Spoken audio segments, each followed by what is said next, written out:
I don't even know how to start this anymore, Steve, quite honestly. It's been a little bit. Surprise! Hey, sorry we missed last week, guys. Yeah.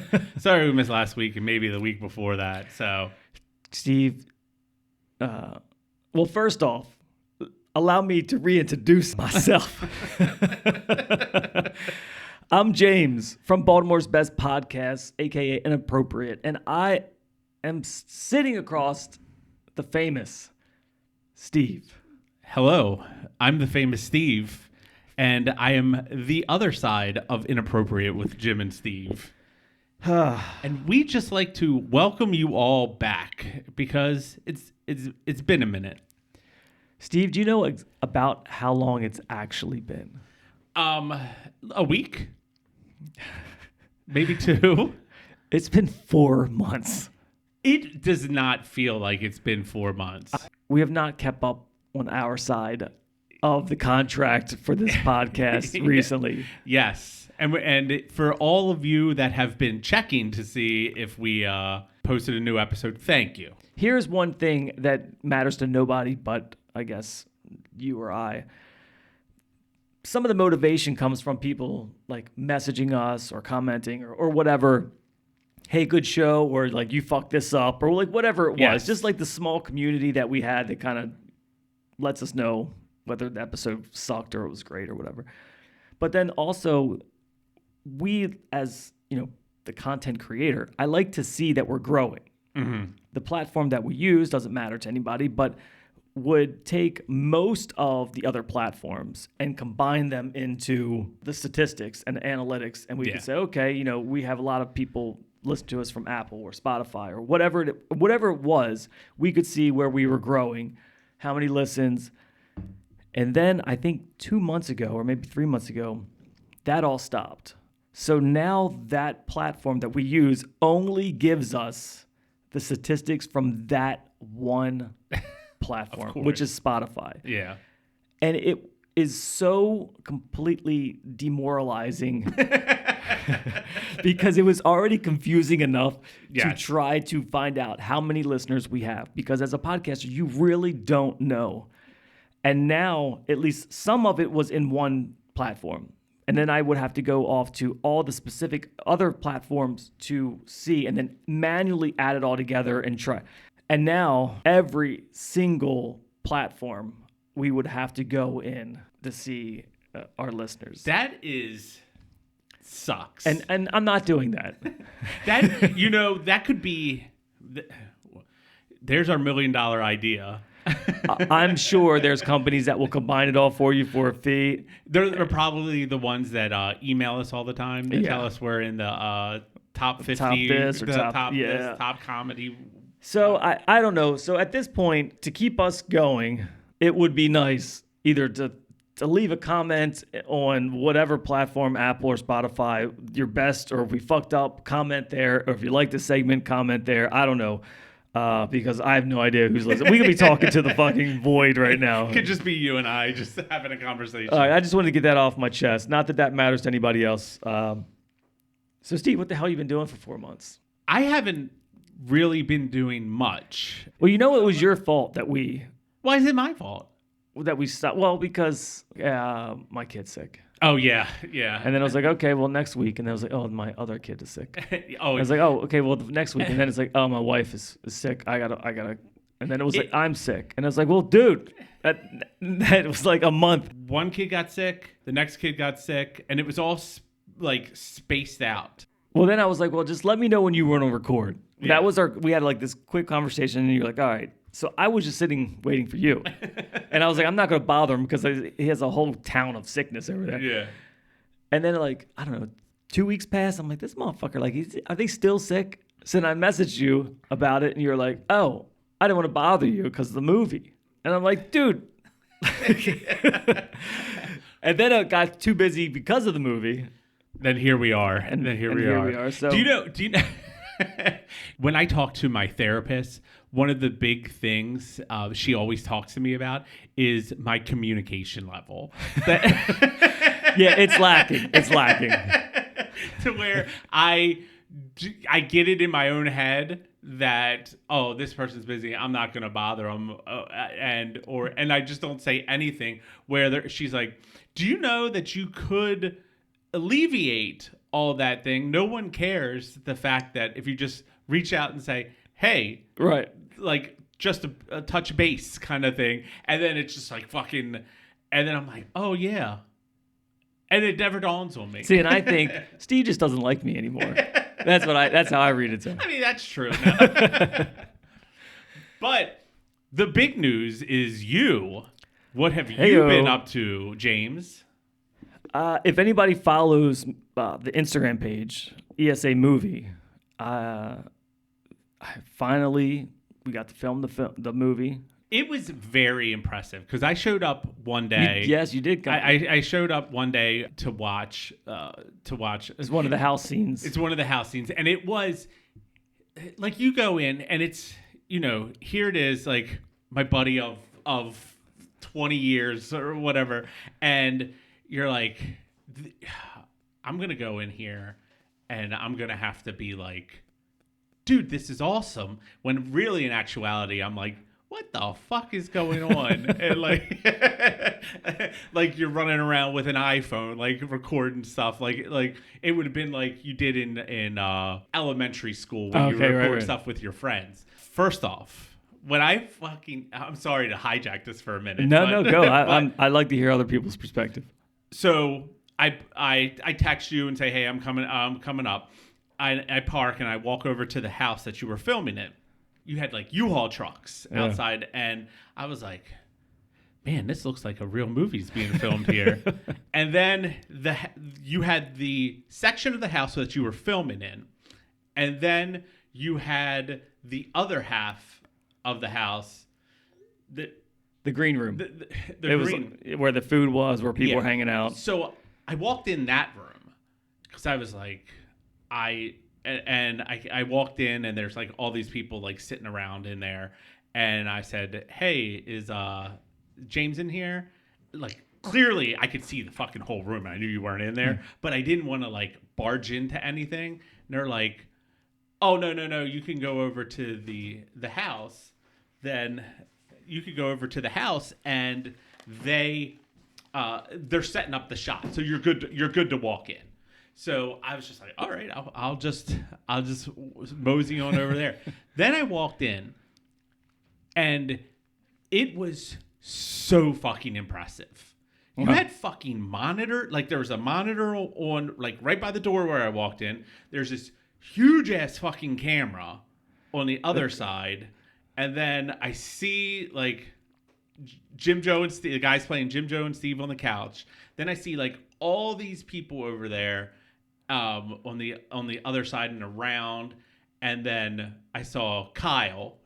I saw Kyle, and then you were up there like directing stuff. I was so impressed watching you interact. I was like, this dude's like a real fucking director. And I don't know if that was because part of being a friend, especially guy friends, is kind of want to shit on your friends. You want to humble them. You want to keep your friends humble. Yes, you want to. Their head. You think their head's above water, and you want to just knock it right back down to water level. Like you want to fucking just shit on them, and I couldn't. And I was so impressed walking in. The only thing I was like when I went to the one, because it was god awful hot. Oh, dude, it was cooking in that. It was so, and there's so many fucking people. And not to side rail anything else, but when you're filming, you have to turn off the heat or air conditioning because that noise is picked up. Yeah. So there's nothing going on in the house being regulated the temperature wise. I know, and it was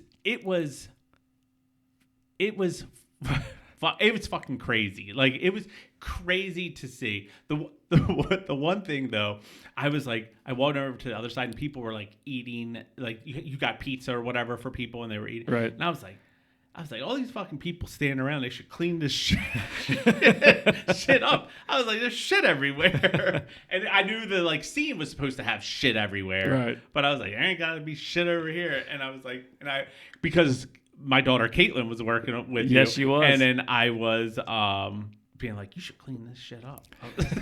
Shut up, Dad.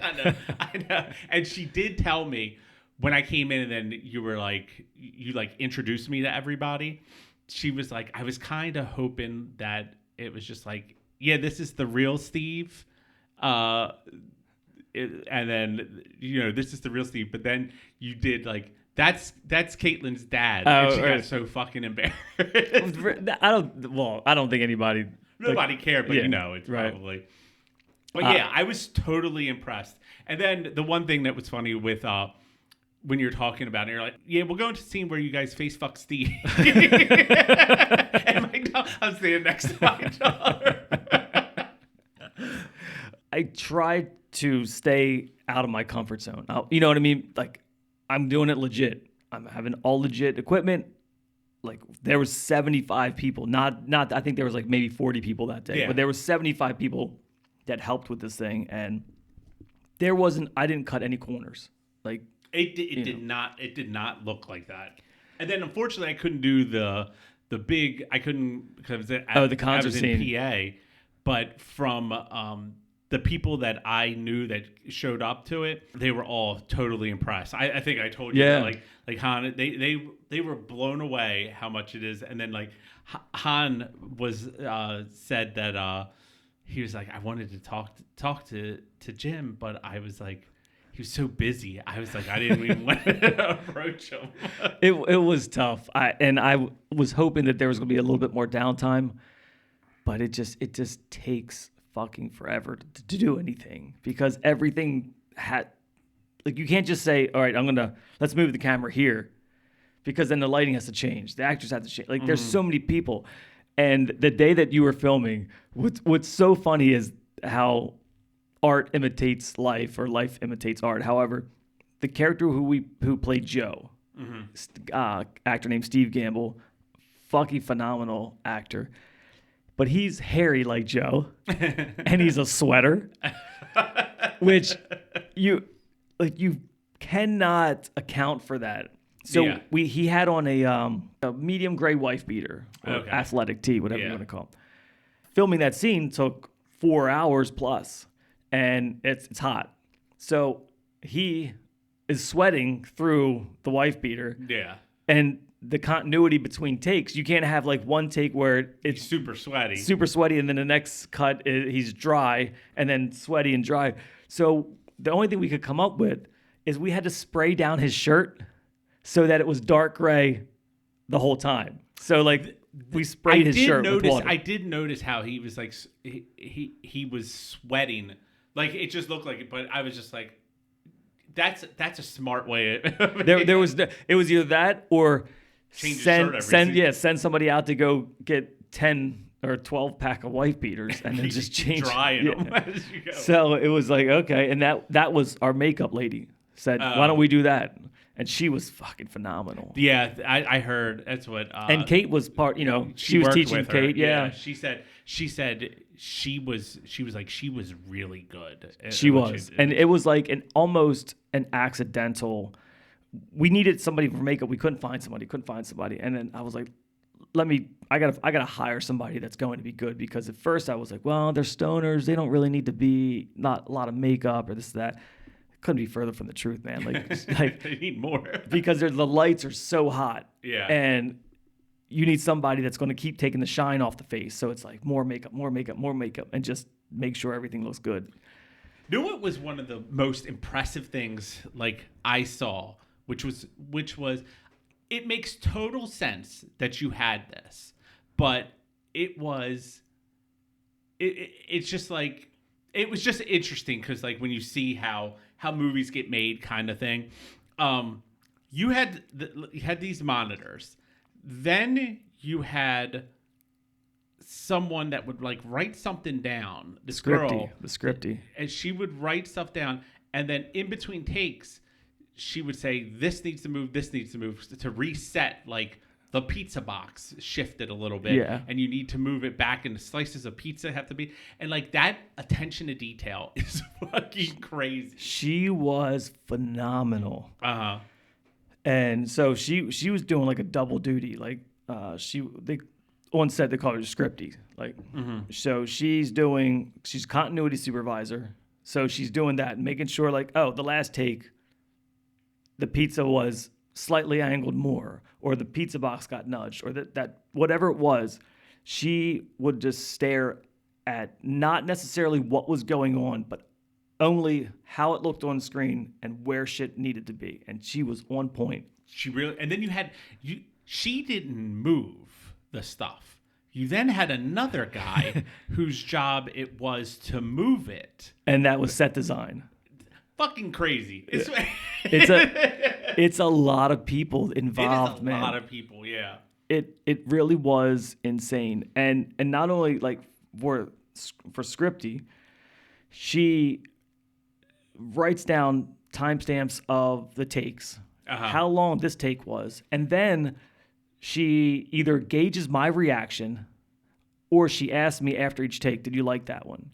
And then she'll just take her own notes, like James was laughing at this part, so that when the editor comes in, he can look at all these notes and go, that's probably the take we were going to use because James was, you know what I mean? Like it was funny or whatever it was. That's funny. And that's her job, was to make editors, like the editor's job, easier. Yeah. The insane. Yeah. So there was an unsung hero, this guy named Nate, and there was this. We didn't hire him for, this particular job or anything, but every day, multiple times a day, things needed to be done, offset. This broke. Oh, we need fans. We need a shirt. We need shoes. And this guy would just take off and just go find a store that sold whatever it is that we needed, whether we went to Walmart or Target, fucking a shoe store, wherever it was, this guy was gone. And he would just go buy the shit and come back. And it was so fucking helpful. Like the day that we shot the concert scene, somehow one of the guitar straps disappeared. And it's like, we need a guitar strap. I walkie to Joe, hey, we need a guitar strap. He's like, on it. He called Nate. Nate's already out somewhere. We need a guitar strap. 10 minutes later, fucking a guitar strap. That's impressive. Like, yeah. We needed shoes because the one guy had Nikes. And it was like, I don't feel like editing a fucking Nike swoosh out. Oh, yeah. So Nate, go out, get black shoes. Comes back, black shoes. Like size nondescript 10. Black shoes. Yeah, and so so leading up to this part, we needed, like, the Wrecker had its own fog machine, but it was like a general fog, like everything gets fogged. Yeah. We needed specific smoke in certain areas on the stage. But we didn't have enough time between takes to fog it up with the fogger, have that person run off stage with the fogger, and then say action, because the fog would already start to dissipate, and we needed certain things. So we had this black blanket. Nate crawls under the blanket with the fog machine on stage. He stays under that blanket for hours. You don't see him. We just say, fog. He would turn it on, lift up the blanket a little bit. The fog would come on. We'd say, all right. He'd cut it off, and then he'd just stay there. And you didn't see it on film because it's just a black blanket. He stayed like that, I'm telling you, for hours. So it might have been like 11 p.m. at night, and we were doing some things with the lighting. So I was like, hey, I just want to give a shout out to Nate, and he pops up out of the blanket. The place goes crazy. But it's like, you need so many people to do so many small jobs. It's crazy. It's insane to just think about how much shit that is. So. And I can't wait to share it with everybody. But if you want to see what's going on with the movie, like, we're still posting like behind the scenes. We're still posting like updates and so forth. I can't wait to watch it. Real quick, one last thing I want to ask about the movie. Did you know everyone's name? No. Okay. No. I was like, that's fucking impossible. I'm notoriously bad at names. Yeah. Anyway, I wanted to, and I've started now that like everyone is like following it like Instagram, so I can start to put faces with with people. But yeah, no, actually, you know what? This whole thing's going to be a fucking an episode. Catch-up. It's a catch-up episode. So this pertains to Caitlin, you're obviously Steve's daughter. So she was on set at not every day, but she put in the work. And I know that there were some days like we didn't get done till 2-3 in the morning. Yeah, I know one day she came through the door and I would sleep on the couch. I could see in her face she is just beat. Like she isn't even there. There's nothing behind the eyes anymore. Like she's drained.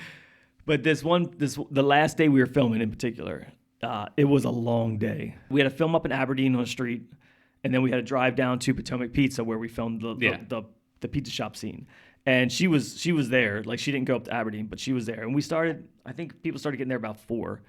She somehow got roped into being an extra, not just working behind the scenes. Like she was at the very beginning of the scene where she takes a pizza from the counter and she's like the character that kind of starts the scene of like she just like the main person's behind whatever. Yeah, she just takes the pizza box and then she walks out.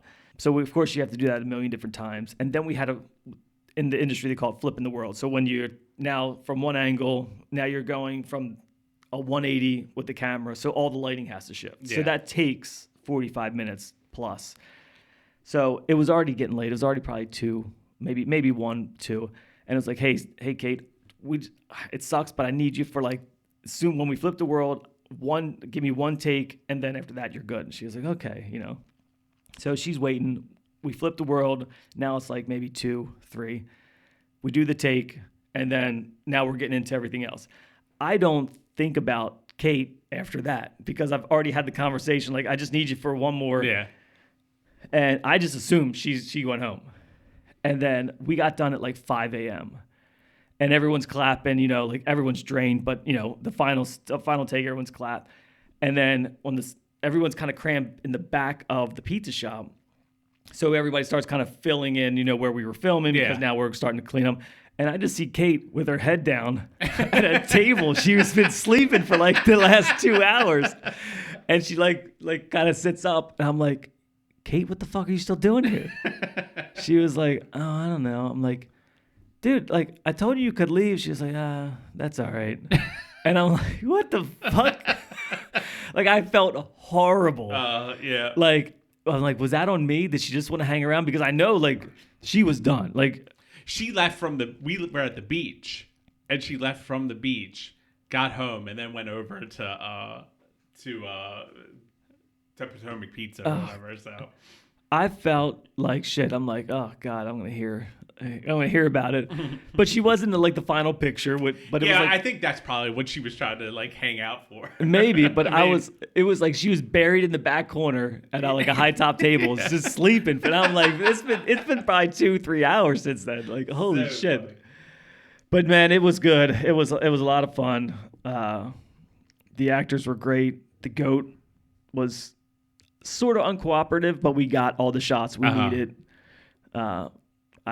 Luckily, you have friends with that have goats. yeah, that's true. Yeah, Pete. Shout out to Pete. He had this trailer, this pull behind trailer, that he has tools and shit in. He emptied everything out, made a goat like area, like 2 cages because he has 2 goats. Like I got to bring them both because they're kind of a pair sort of.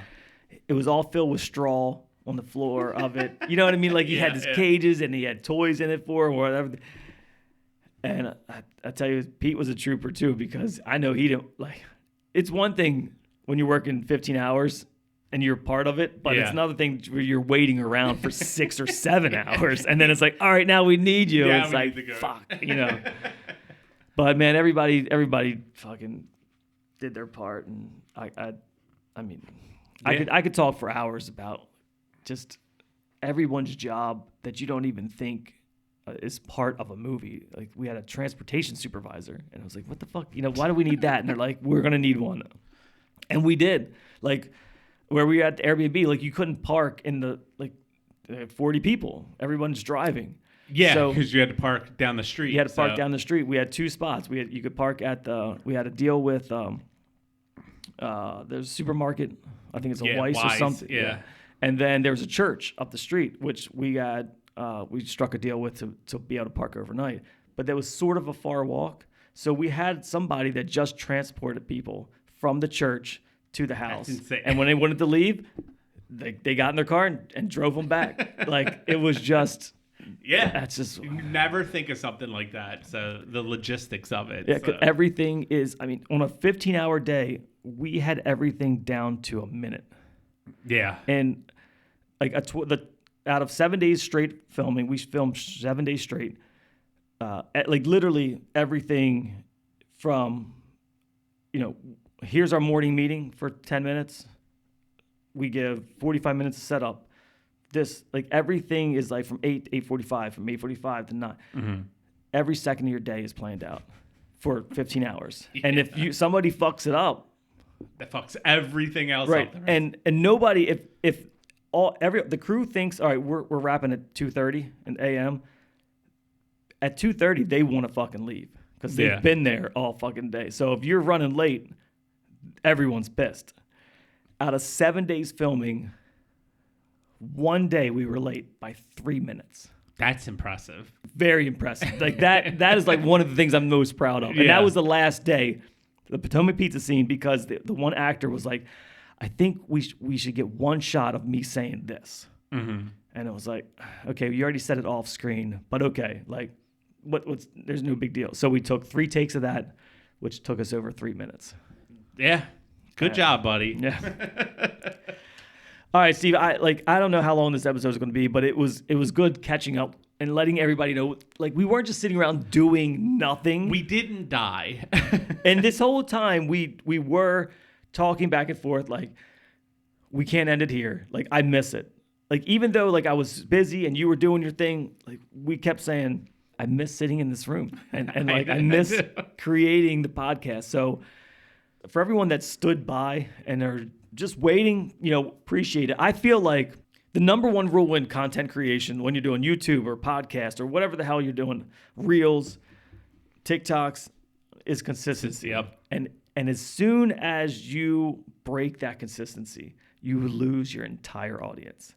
And podcasts, I think, are even more so because people plan their day not around podcasts, but you only have so much pie to eat in the day. So your pie typically for most people are driving to work and driving home from work, which is about, half hour on average. So that's when people listen to their podcasts. And every Wednesday we put out our podcast. So people go, okay, on Wednesday when I drive to work or drive home from work, it's Inappropriate with Jim and Steve.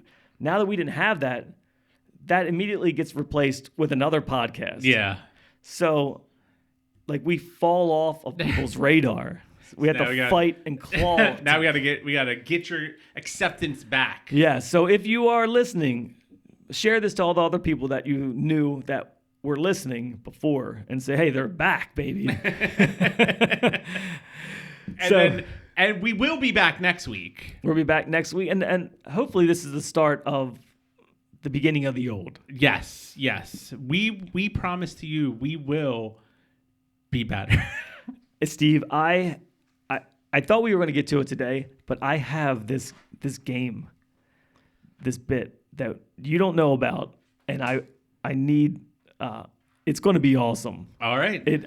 Next week let's do it right out the gate next week. All right, we'll do it right out the gate. Thanks for listening to our rant and me talking about the movie and so forth. So it was. It's good times. Yeah. All right, everybody.